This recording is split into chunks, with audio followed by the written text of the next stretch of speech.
So, how you guys feeling? Yeah, sidaad dareemaysaan in maanta nimankii aad dagaal kula jirteen aa lahaydeen diin kale haystaan waa khawaarij balaayo in laydinku dhiibay wasaaraddii diinta iyo awqaafta. How you guys feeling? Yeah.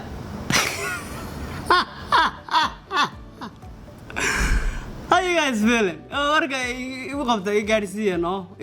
you guys feeling? midbaan ii sheegay anigu oday waaye anigu adduunyadan wax badan baan soo joogay ma garanaysaa cirra ka soo baxday adeer kowde laba ayaa iskaga khaldan ya siyaasadda arrimaha dibadda ee Mareykanka iyo siyaasadda arrimaha gudaha ee Mareykanka ayaa iskaga khaldan. dadka waxa idin sheega inta ugu badan waxa idin soo miguuriyaan siyaasadda arrimaha gudaha ee Mareykanka ee annaga nologu talagalay.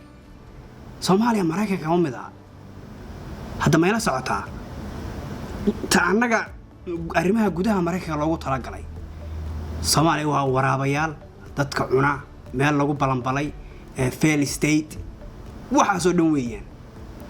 idinku waxa u baahan tihiin inaad siyaasadda arrimaha dibadda ee Mareykanka aad la qabsataan. siyaasadda dibadda ee Mareykanka waa ka cabaa waa iga cabtaa waaye meela socota waana midda Axmed Madoobe maamulkiisa ku dhiibtay Sheekh Shariif madaxweynaha ka dhigtay ya Mukhtaar Roobo ya wasiirka diinta ka dhigtay hadda meela socota marka wareerka iska daaya iyo degdegtaan ma garanaysaa Soomaaliya qayb Mareykanka ka mid ah ma